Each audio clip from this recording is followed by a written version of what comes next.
রাতে ইসরায়েল অধিকৃত অঞ্চলের আকাশে দেখা গেল খুবই অদ্ভুত দৃশ্য।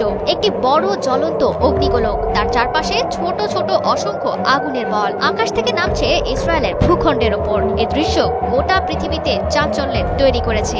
এরপরই জানা গেছে ইরান এমন এক মিসাইল ব্যবহার করেছে যার ক্ষমতা যেমন অবিশ্বাস্য তেমন মারাত্মক।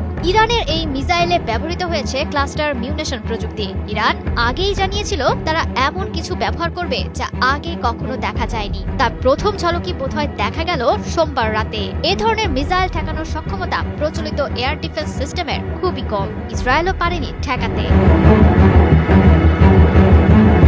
ক্লাস্টার মিউনেশন হলো এমন এক ধরনের ক্ষেপণাস্ত্র যেটি বড় একটি ওয়ারহেড মাঝ আকাশে খুলে অসংখ্য ছোট ছোট বোমা বা সাব মিউনিশন ছড়িয়ে দেয়। এটি একবারে বিস্ফোরিত না হয়ে বিস্তারিত এলাকা জুড়ে অনেক ছোট ছোট বিস্ফোরণ ঘটায়। নির্দেশনাবিহীন এসব বোমা নিচে পড়ার সঙ্গে সঙ্গেই বিস্ফোরিত হয়। ইসরায়েলি প্রতিরক্ষা বাহিনী IDF এর তথ্য অনুযায়ী এ ধরনের ক্ষেপণাস্ত্রটির ওয়ারহেড প্রায় 7 কিলোমিটার বা 4 মাইল উচ্চতায় গিয়ে খুলে পড়ে যায়। এরপর এটি প্রায় 20টি সাব মিউনিশন ছড়িয়ে দেয়, যা প্রায় 8 কিলোমিটার ব্যাসার্ধে ছড়িয়ে পড়তে সক্ষম। সাধারণত ছোট বোমাগুলোর শক্তি তুলনামূলকভাবে কম হলেও বিস্তৃত এলাকা জুড়ে ছড়িয়ে মারাত্মক ক্ষতির জন্য এটি তৈরি করা হয়েছে, সামরিকভাবে যাকে বলে এরিয়া স্যাচুরেশন ইফেক্ট।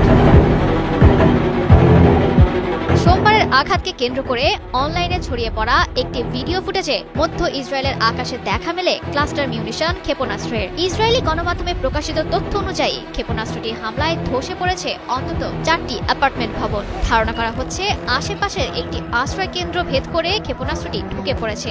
IDF এর অভিযোগ, বেসামরিক এলাকায় সর্বোচ্চ ক্ষতি সাধনের জন্য ঘন বসতিপূর্ণ এলাকায় ক্লাস্টার মিউনিশনটি নিক্ষেপ করেছে ইসরায়েল। একে যুদ্ধাপরাধ বলে উল্লেখ করেছে ইসরায়েল। হেব্রনের আকাশে দেখা মেলা ক্ষেপণাস্ত্রের আঘাতে শিশুসহ 5 থেকে 6 জন আহতের খবর জানা গেছে।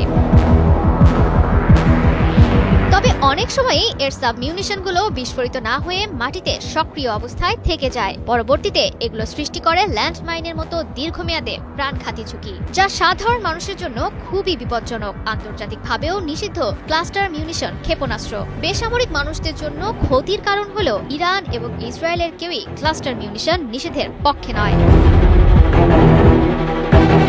জয়া সরকার, ৭১।